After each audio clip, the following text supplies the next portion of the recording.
The NBA playoffs resumed today following a three-day players-led boycott of games. The pause, as they've called it, came in the wake of Jacob Blake's shooting. They are returning to the court after agreeing with NBA owners on a unified action plan to fight racial injustice, which includes working to turn arenas and possibly practice facilities into voting locations for the upcoming election. During that pause, I spoke with NBA Players Association Vice President Iguodala, who shared some of the players' mindset from the NBA bubble in Orlando. Can you give us a sense of what it is like for you with so much going on outside that you want to be a part of, but knowing that you have a platform by playing inside that bubble?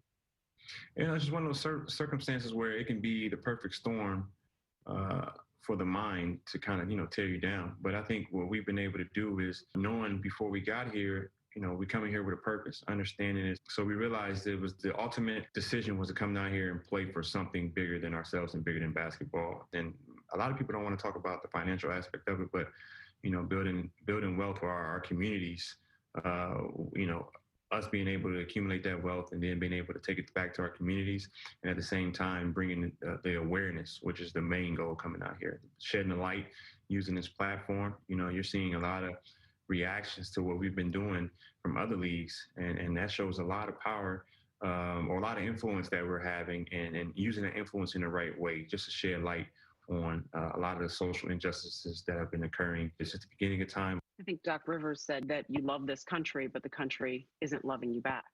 And I had an interesting conversation with Killer Mike, who's a rapper, and we've had many great conversations before coming to the bubble and things we should try to do to bring more awareness to the situation and then try to build up our communities through our platform as well. And he had similar sentiments in saying, it's interesting how we've been all over the world, but, at the end of the day, we still would rather live here. And that's a struggle in the mind constantly, just looking for a place in the world where we're accepted as equals.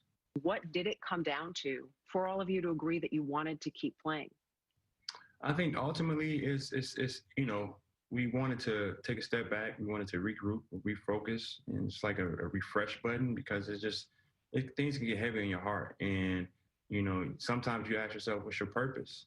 And what it boiled down to is the platform working for us to get our messages out there? And there's a real human issue here, and we're trying to shed light on that, and we're going to try to put things in place to change that. So it was really the platform, understanding how big our platform is. And when they've been telling us to shut up and dribble because they don't want to hear us talk. So we realized if we aren't playing, it's going to shut us up, and we're not going to be dribbling. So you kind of get hit with the double whammy, and we realized, we can have just as much leverage doing both, playing and speaking and it being about change and the action. Is there anything else that you would want people to know about what's been going on there in Orlando over the last couple of days that maybe we're misunderstanding or not seeing?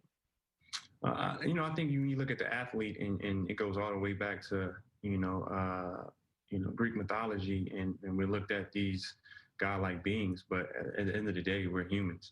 And, we have feelings, we have emotions. And although we get people away from their issues and bring joy to them, we need time to focus on our mental health as well. And a big part of that is, you want the next generation to be better than you are. And it wouldn't be right if we left those communities that we grew up in, we left them behind when situations like this happen. And that's why I wear group economics on the back of my jersey. It's all about building up my community and trying to close that wealth gap. And again, if you just look at it, they were so worried that their voices were not being heard because they were there. People were focusing on the play. This was their moment to say, hey, pay attention. And now they're taking action. So you look at those action steps, like trying to help with voter registration and combat some of these injustices. Interesting to hear about what might happen in some of these, the arenas or the stadiums, both before the election and after. Right, and now that's their push. Yeah, when they stop playing, they got our attention.